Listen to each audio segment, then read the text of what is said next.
Ya estamos grabando. Otro ejemplo de este tema de introducción a la física cuántica, dice un experimento de efecto fotoeléctrico. Al realizar un experimento de efecto fotoeléctrico con luz de cierta frecuencia, usted encuentra que se requiere una diferencia de potencial inverso de 1.25 volts para reducir la corriente a cero. Calcule la energía cinética máxima. Inciso A, inciso B, la rapidez máxima de los fotoelectrones emitidos. Ok, entonces nosotros sabemos que la energía cinética máxima, pues la energía cinética de los electrones se convierte en energía eléctrica, ¿verdad? Y esa energía es igual o sea, a la energía que se hace contra la diferencia de potencial, porque la diferencia de potencial lo que está a hacer es frenarlo, es el potencial de frenado para frenar los electrones. Entonces, esas tienen que ser iguales para que sea aquí el término máximo. Entonces, si nosotros escribimos acá la diferencia de potencial de 1.25 voltios y multiplicamos por la carga, por la carga del electrón, aquí, pues como tengo carga del electrón y tengo voltios, tenemos la energía en electron volts, que serían 1.25 electron volts. Pero si pasamos a joules, esto sería 1.6 por 10 a la menos 19 joule por electron volt por 1.25, serían entonces 2.00 por 10 a la menos 19 joules.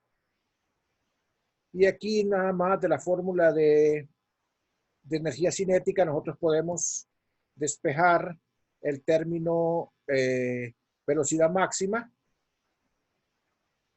Y entonces el término velocidad máxima sería raíz cuadrada de 2K máxima entre M. Sustituimos entonces el valor de K máxima, sustituimos el valor de la masa del electrón y nos da una velocidad máxima de 6.63 por 10 a la 5 metros por segundo. O sea, ese potencial de frenado lo que va a hacer es bajar la energía que traen los electrones cuando vienen del efecto fotoeléctrico, o sea, cuando son arrancados del metal, y entonces, la vuelven a una velocidad, la vuelven a prácticamente a cero la corriente, ¿verdad? O sea, la velocidad. Entonces, vuelven a velocidad cero. Entonces, la K máxima es la velocidad con que salen los electrones del efecto fotoeléctrico y que son frenados por este potencial hasta velocidad cero. Entonces, es la velocidad con que comienzan a ser frenados. Entonces, para frenarlos ocupamos gastar esta energía y los electrones traen esta energía. Entonces, para que sean iguales y frenarlos, entonces tenemos que igualar estas dos cantidades. El otro ejemplo dice determinación experimental de phi y h. Acuérdense que phi es la función de trabajo en este contexto y h es la constante de Planck. Para un cátodo de cierto material en un experimento de efecto fotoeléctrico, usted mide un potencial de frenado de 1.0 volts para luz de 600 nanómetros de longitud de onda, 2.0 volts para 400 nanómetros y 3.0 volt para 300 nanómetros. Determina la función de trabajo de este material y el valor de la constante de Planck. Claro, ustedes podrían hacer esto por el método mínimos cuadrados o usando una calculadora de Wolfram y calcular la pendiente y lo ordenado al origen, ¿verdad? Pero aquí, pues lo vamos a hacer así, de manera normal. Aquí se me fueron no se me grabaron bien no se me escanearon bien aquí unos términos. ¿Qué vamos a ver? Entonces, bueno, nosotros tenemos que K máxima, que es E por B0, es HF menos phi, la fórmula de Einstein para el efecto fotoeléctrico. Nada más es eso. Entonces, si de aquí despejo B0 es H entre la carga por la frecuencia y menos phi entre E. Si ustedes ven esto como una función, esta es la variable dependiente y la frecuencia es la variable dependiente. Entonces, la gráfica de voltaje contra frecuencia debería ser una línea recta. cuya pendiente sería la constante de Planck entre la carga y cuya ordenada al origen sería menos la función de trabajo entre la carga. La ordenada al origen, acuérdense que ustedes lo obtienen en f igual a 0. Al hacer f igual a 0, tienen la ordenada al origen, o sea, el valor de la coordenada b sub 0 cuando f es 0, entonces es menos phi entre e. Bueno, entonces nosotros tenemos aquí una serie de datos, dos datos que nos van a servir como si tuvieran parejas de puntos. Una pareja de puntos es b sub 0 igual a 1 volts y lambda igual a 600 nanómetros. Como yo lo que quiero es la frecuencia, divido c entre lambda, entonces va a ser 3 por 10 a la 8 entre 600 por 10 a la menos 9. Y estos serían entonces, a la hora de calcularlos, 0.5 por 10 a la menos 15. Por favor, ahí se borró el 10 a la menos 15 en las notas. Aquí sería por 10. Aquí nos cabe. Por 10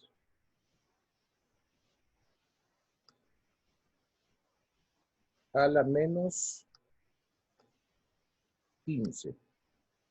Voy a borrar mejor, voy a escribirlo en otro lado.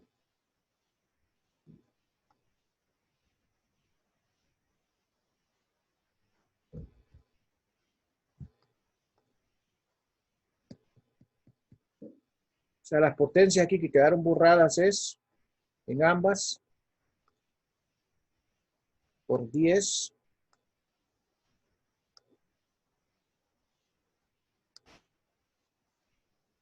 a la menos 15.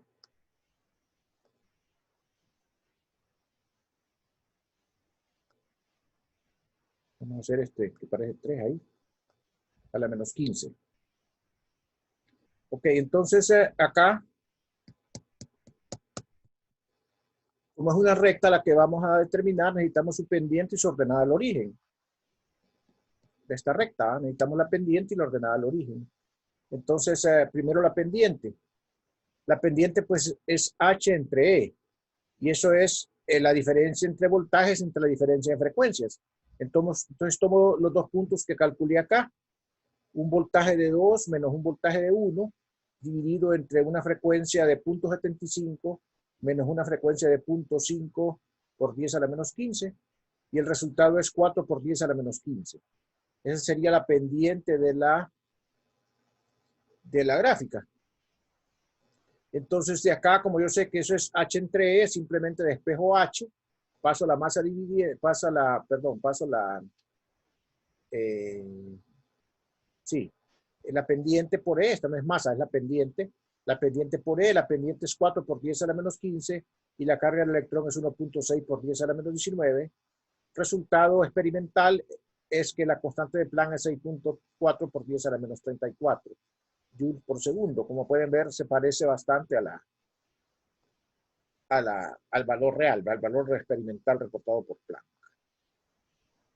Ok, entonces escribimos la ecuación de la recta.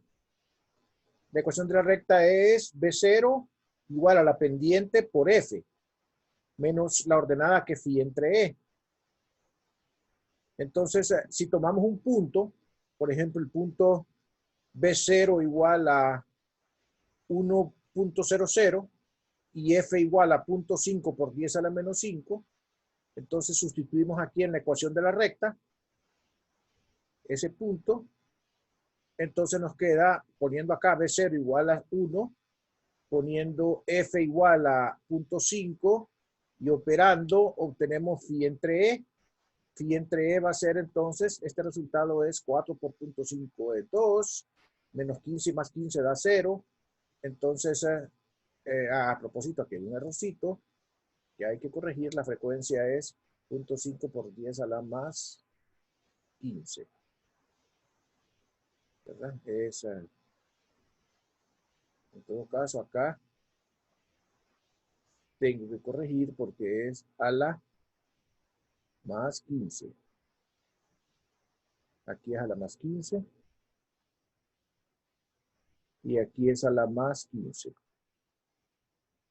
Por lógica, entonces es la única forma en que les daría aquí 4 por 10 a la menos 15 la, la pendiente.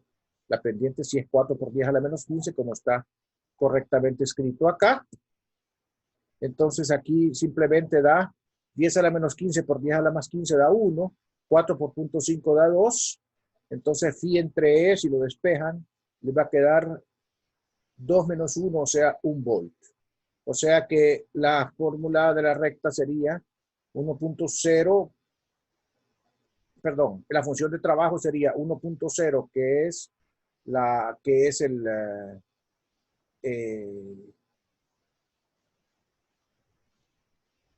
eh, la phi entre, o sea, la phi entre E por la carga que es E.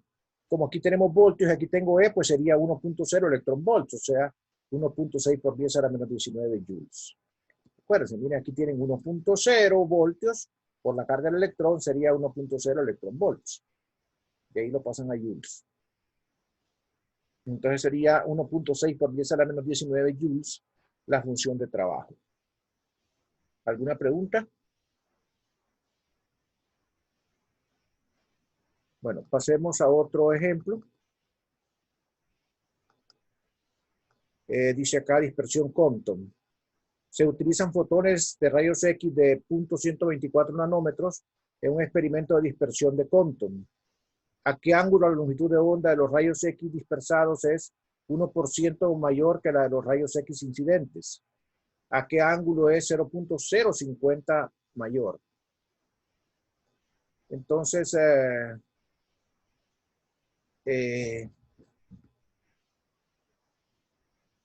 nosotros sabemos que entonces delta lambda es la diferencia entre las dos lambdas, lambda prima menos lambda, y eso es la longitud de onda Compton por 1 menos coseno del ángulo, ¿verdad?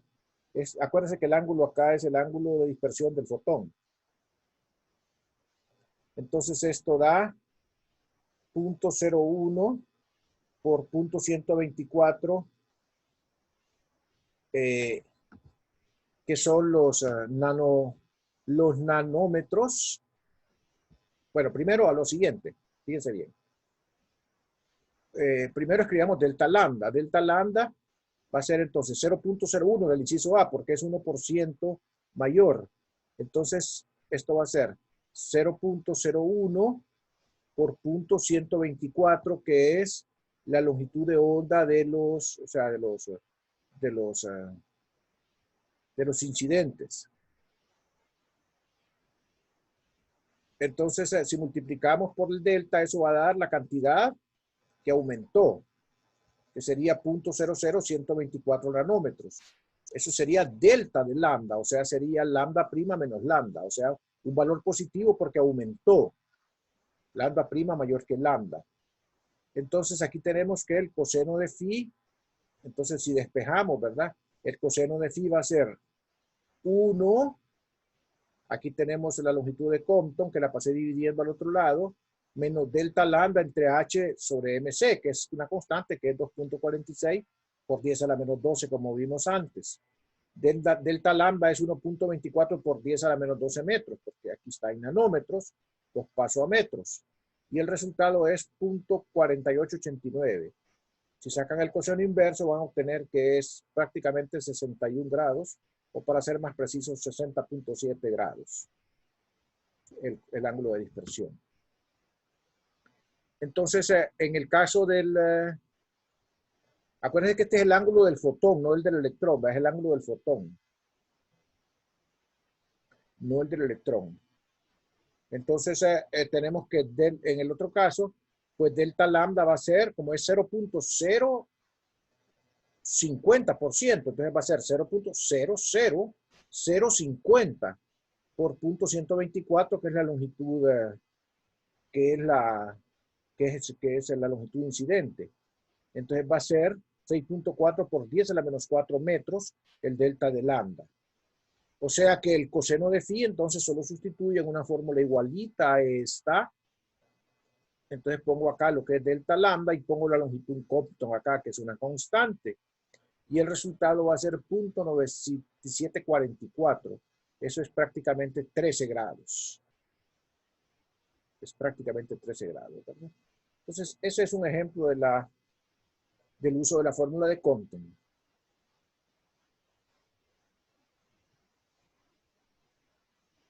Estos ejemplos muy sencillos los que vienen. Dice, longitudes de onda para objetos micro y macroscópicos.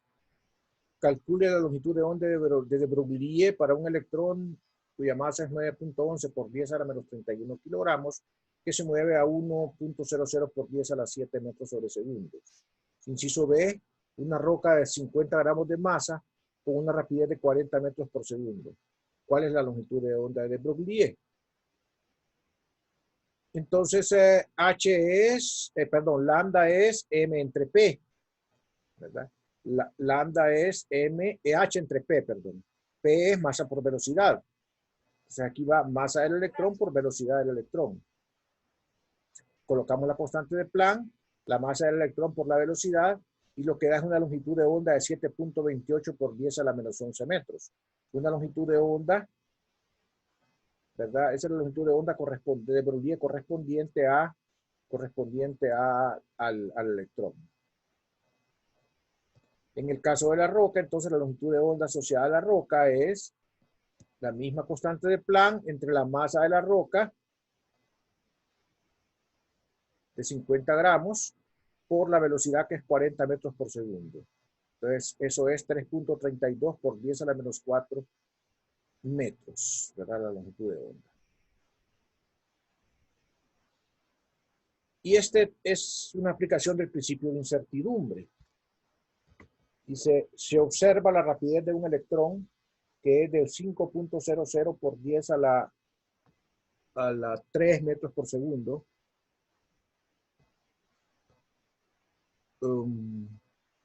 Creo que debe ser a la 5, ahí casi no se aprecia el número. Debe ser a la 5 porque es muy pequeño, 10 a la 3. Es 10 a la 5 ahí. Con una exactitud de 0.003%. Encuentra la incertidumbre mínima para determinar la posición del electrón. Entonces, si nosotros vemos, esta es una incertidumbre pequeña para un electrón, bien pequeña. Es bien pequeña, ¿verdad? Es de 3 entre 1000, es pequeña. Entonces nosotros lo que esperamos por lógica es que la del protón sea, perdón, una incertidumbre muy grande, muy grande. O sea, una incertidumbre grande. Ocupamos una pequeña, que eso sería lo que esperamos para el momento. Porque esa es para esa es para la velocidad, Entonces, vamos a ver cuánto da la incertidumbre total. El momentum sería asociado a esa velocidad, sería masa por velocidad. ¿Masa de quién? Masa del electrón por velocidad del electrón. Resultado de multiplicar la masa por la velocidad es 4.56 por 10 a la menos 27 kilogramos metros sobre segundo. Entonces la incertidumbre va a ser este porcentaje que tenemos acá, que es la exactitud con que se mide por el valor que tengo del momento. Ese sería delta de P. Si nosotros multiplicamos eso, vamos a tener un valor de 1.37 por 10 a la menos 31 kilogramos metros por segundo. Esa sería la incertidumbre en la medida del momento. Entonces, como sabemos que delta X por delta de P es del orden de H barra, pues aquí se le pone este 2, ¿verdad? Porque generalmente se le pone como H barra sobre 2. No es muy relevante, ¿verdad? Pero bueno, se le acostumbra a poner H barra sobre 2 al principio de incertidumbre. O sea, se le pone aquí a la H barra entre 2 para que sea H sobre 2 pi, ¿verdad? Y entonces, para evitar eso se pone H barra sobre 2. Entonces, lo que tenemos es que delta X debe ser mayor o igual que esta. O sea, no puede ser menor que esto. Entonces, si conocemos H barra, que es la constante de Dirac, que es la constante de Planck entre 2pi, Entonces nosotros tenemos, y tenemos la del momentum, que es 1.37 por 10 a la menos 31 kilogramos metros sobre segundo, vamos a encontrar un delta X que es 0.386 milímetros. Entonces es una incertidumbre pequeña. Lógicamente, si tenemos una incertidumbre grande, perdón, si tenemos una incertidumbre, porque estamos hablando de milímetros contra esta cantidad, estamos hablando de 10 a la menos 31 contra 10 a la menos 3. Entonces, la incertidumbre en la posición es grande, porque tenemos una incertidumbre muy pequeña para el momento, cosa que es consistente, ¿verdad? Una es grande o una es pequeña, o las dos son comparables para que el producto dé un número pequeño. ¿Alguna pregunta?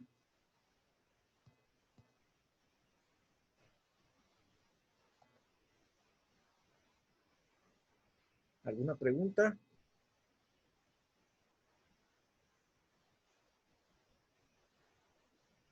Bueno, jóvenes, No, entonces, Liga, hasta el momento no.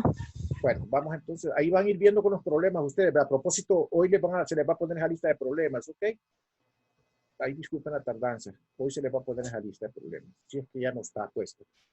Voy a pasar entonces a ya la parte de física cuántica, de mecánica cuántica, que es el capítulo 41.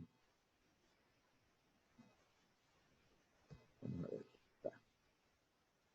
Bien, vamos a tratar aquí de irles explicando con calma cómo es todo esto, porque esto es como entrar a otro mundo, ¿verdad? Es decir, no al que estamos acostumbrados a ver en la física clásica. Es un mundo completamente diferente. Entonces, el contenido que tiene esta presentación es la ecuación de onda de Schrödinger y la solución a la ecuación de onda de Schrödinger. Y ahí van a ver ustedes que ahí van incluidos un montón de secciones ya del libro. Las que hacen falta yo ya las consideré en un complemento que se los voy a mostrar al rato. Aquí van ya incluidas un montón de secciones del libro ya, que están resumidas en esas dos partes.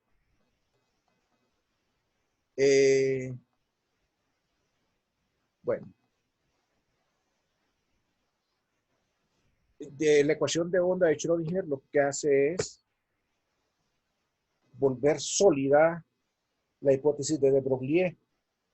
La hipótesis de Broglie solamente hablaba del comportamiento dual, dio una gran apertura, igual que la idea de cuantización de Planck, pero no plantearon una forma, en forma de una ecuación diferencial que fuera capaz de predecir en el tiempo y en el espacio la evolución de los sistemas. Eso fue lo que hizo Schrödinger precisamente frente a una ecuación, que es una ecuación muy similar a una ecuación de onda. Hay una formulación alternativa hecha por Heisenberg, que se conoce como formulación matricial. Son equivalentes ambas, ¿verdad? La de Heisenberg con la de Schrödinger, y son válidas las dos, y son como el sustituto de la mecánica clásica y del electromagnetismo a nivel atómico y nuclear. Nosotros estudiaremos nada más los efectos por el momento a nivel atómico. Y vamos a ver únicamente la ecuación de Schrödinger en una dimensión. En general, la ecuación de Schrödinger es en 3 dimensiones espaciales, pero nosotros solamente la vamos a ver en una dimensión. Es decir, ¿verdad? Solamente en una dimensión. Y vamos a ver que aquí es importante el concepto de lo que es la función de onda. La función de onda es una función que en cierto modo describe el estado de un sistema. Antes el estado de un sistema era dado en términos de velocidad y posición. Si ustedes eran capaces de dar la velocidad y la posición de todos los átomos, de todas las partículas de un sistema, estaban definiendo el estado del sistema. Ahora no tenemos esa opción. ¿Por qué? Porque tenemos un principio de incertidumbre que nos dice que no podemos determinar con precisión ambas. Entonces lo que se hace es que se sustituye por una función de onda, que es similar pero no igual a las ondas que nosotros conocemos ya electromagnéticas o a las ondas mecánicas en una cuerda. Esa función de onda de alguna manera va a tener la información para describir el comportamiento cuántico del problema. Es una manera un poco extraña de describirlo, pero de alguna manera lo va a tener la información. Ya vamos a ver cómo.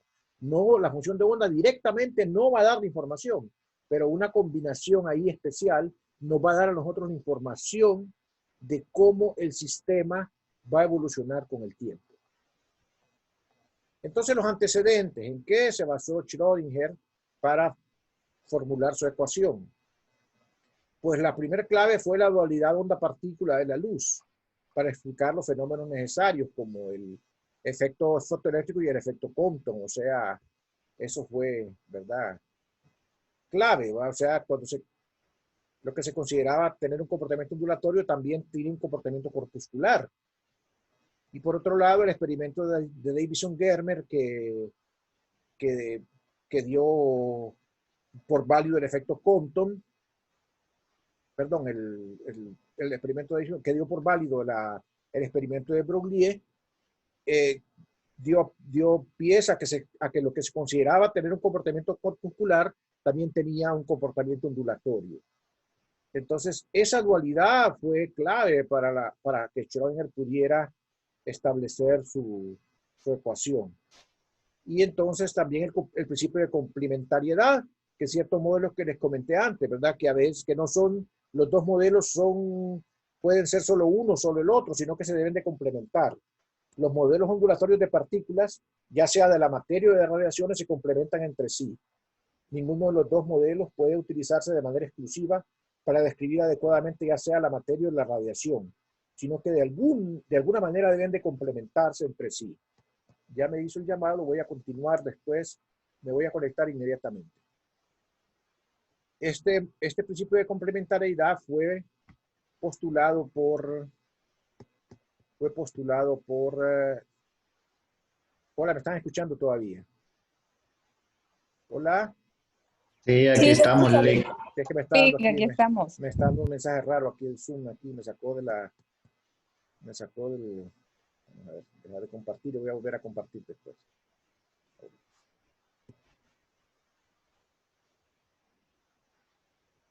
Entonces, ese principio de complementariedad fue establecido por Niels Bohr en 1928.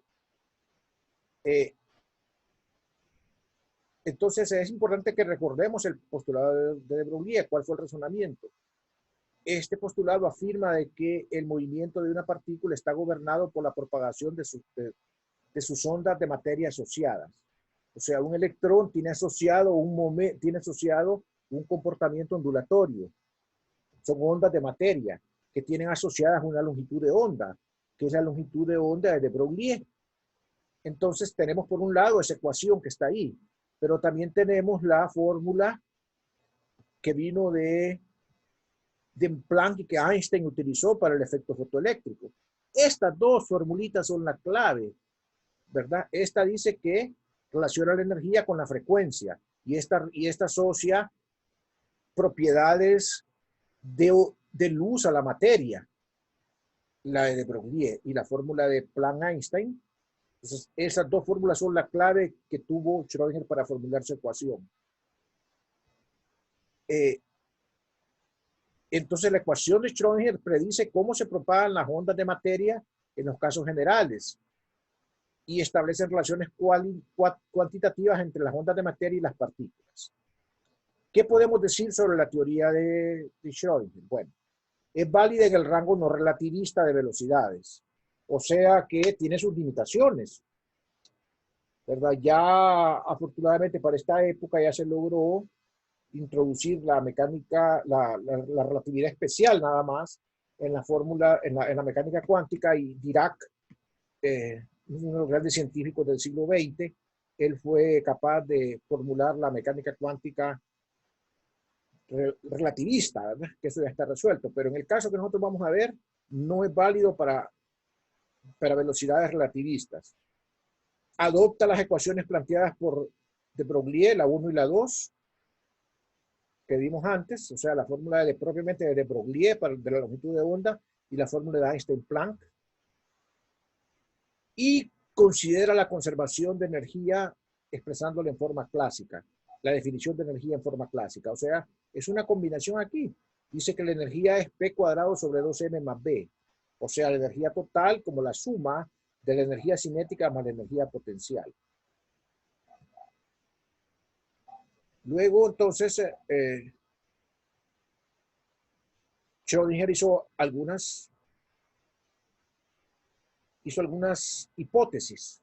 O sea, postuló de alguna manera algunas características que debería tener la función de onda para que cumpliera con las características que son planteadas por la hipótesis de de Broglie. Y dice que la función de onda debe cumplir el principio de conservación de la energía, que es la ecuación 3 que está ahí arriba. La relación de dispersión W como función de K. Las relaciones de dispersión son las relaciones que hay entre la frecuencia y el número de onda. ¿Se acuerdan de las ondas que tenían un WK, coseno WT menos KX? ¿Se acuerdan de eso, verdad? Una relación entre la frecuencia angular y el número de onda, que se encuentran utilizando las relaciones establecidas en el postulado de Broglie. O sea, las relaciones de dispersión se deben de encontrar a través de las relaciones del postulado de Broglie. La ecuación de onda para la mecánica cuántica que satisfaga la relación de dispersión. O sea, exigimos que la ecuación de onda de la mecánica cuántica satisfaga la ecuación de dispersión. ¿Cuál ecuación de dispersión? La que establece el postulado de Broglie, como dice el punto 2. Y finalmente, que las soluciones de las ecuaciones de onda deben ser lineales. ¿Qué significa eso? Significa que si un sistema tiene un montón de soluciones posibles, la solución general es la combinación lineal de todas esas soluciones, así como en ecuaciones diferenciales, ¿verdad? La solución es la combinación lineal de todas las soluciones posibles. Entonces son lineales. Es lineal la ecuación de Schrödinger. Vamos a ver entonces cómo se obtiene la relación de dispersión. Entonces, si combino las ecuaciones 1, 2 y 3, tenemos, bueno, K es 2pi entre lambda, el número de onda. Pero la longitud de onda de Broglie es h sobre p. O sea, aquí queda 2p entre h barra sobre p. Entonces, perdón, h barra sobre p, sí. Entonces, lo que nosotros tenemos es que p es h barra k. O sea, la constante de Dirac por el número de onda. Por otro lado, apuntemos esa I a 4, porque vamos a ir a la conservación de la energía después. Por otro lado, W es 2pi entre el período, o sea, 2pi por la frecuencia. Entonces, pero la frecuencia es la energía entre la constante. Y aquí hay un error. Estos muchachos le pusieron H barra y aquí es H. Porque la energía es H entre H. Esta es la constante normal de Planck. Es la constante normal de Planck. Igual esta también es la constante de Planck. Después se vuelve la de Dirac cuando dividimos 2pi entre H. Entonces, acá lo que tenemos es que E es H barra por W. Porque claro, aquí sí, miren, ve, pasan a multiplicar la H de Planck entre el 2pi y les queda la constante de Dirac. Entonces aquí, por favor, vamos a corregir. Esta es la constante de Planck. Aquí los muchachos hicieron esto con muy buena voluntad, se equivocaron. Y nosotros que lo revisamos también. Entonces esa es el resultado. Entonces si ustedes despejan de acá, bueno, dicen, pasando aquí el H entre 2pi el otro lado, me queda P igual a H barra K. Aquí sí es H barra. Y aquí si pasan el 2pi y el H, les queda E igual a H barra W. Entonces, esas son las relaciones de dispersión. Y entonces, con esas relaciones de dispersión, ustedes escriben el principio de conservación de la energía, que les quedaría escrito como H barra cuadrado sobre 2m, P cuadrado sobre 2m, más la energía potencial igual a la energía total, que es H barra W. Esa es la relación de dispersión ya, ¿verdad? Que encuentra una relación entre W y K. Esa relación de dispersión que está ahí, le permitió a, no les voy a explicar cómo, pero ese es el procedimiento, el proceso, mejor dicho, le permitió a Schrödinger formular su ecuación que está acá, que es la ecuación diferencial. ¿Todavía me escuchan? ¿Hola? Sí, Lick. Sí, Ok. Lick, aquí estamos. Ok, miren, para que no nos interrumpa el sistema, porque yo estoy emocionado ya y no quiero que me interrumpan, entonces voy a parar ahorita instantáneamente y voy a volver para que nos conectemos y dejemos esto en un punto que no quede como cabo suelto. ¿Ok? Listo, Lick. Ok, cheque.